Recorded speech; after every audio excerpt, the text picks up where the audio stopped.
Even people who have never suffered an asthma attack before can be struck down during a storm, scientists have discovered.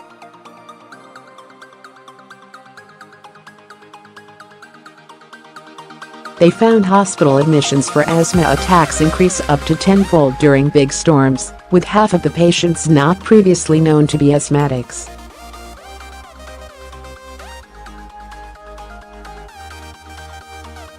Professor Isabella Annesi-Maesano, from the Pierre Institute of Epidemiology and Public Health in Paris, believes thunderstorm asthma is caused when pollen is broken up into tiny microscopic particles by the electrical charge of a storm.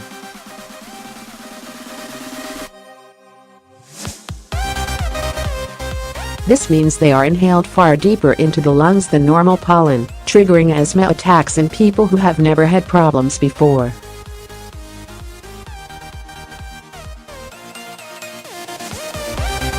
The academic, presenting her findings at the British Thoracic Society Winter Conference, said during a storm dry uplifts of air draw whole pollen particles into the high humidity at the cloud base.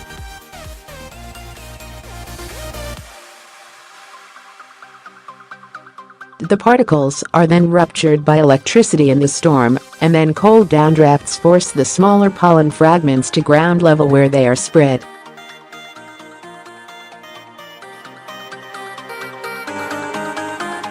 This can be very dangerous for people with pollen nasal allergy that have never experienced asthma attacks and don't know how to manage them, she said.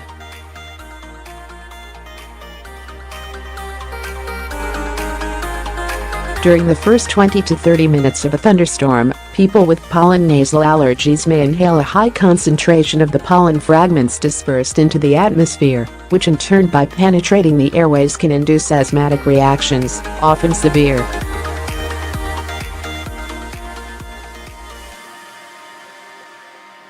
Professor Annesi-Maesano, whose findings are published in the Journal of Allergy and Clinical Immunology, cited several examples of storms in which hospital admissions for asthma attacks soared.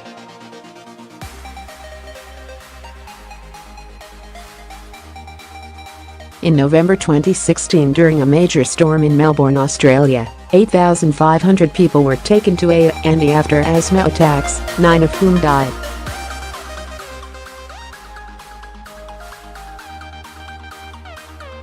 In 2002, a smaller storm in Cambridge saw 26 people with unexpected asthma attacks go to hospital.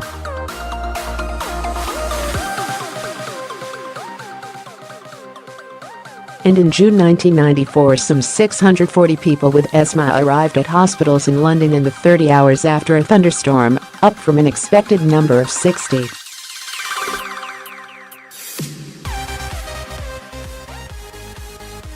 Professor Annesi-Maesano said the link was only seen during the spring and summer, when pollen levels are at their peak.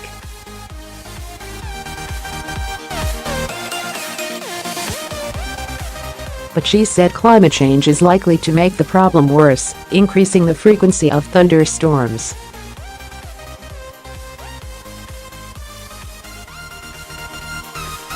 Dr. Samantha Walker, Director of Research and Policy at Asthma UK, said, "Asthma is a devastating condition that affects 5.4 million people in the UK.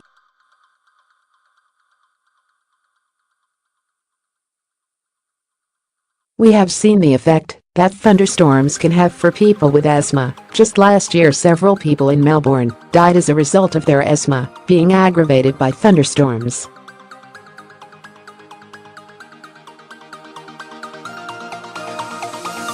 Humid, stormy conditions break pollen into much smaller particles, which are then inhaled more deeply into the lungs and can lead to life-threatening asthma attacks.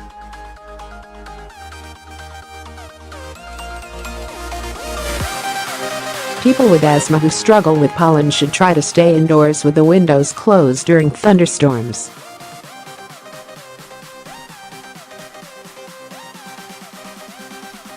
It's important that people with asthma take their medicines as prescribed and carry their reliever inhaler with them at all times.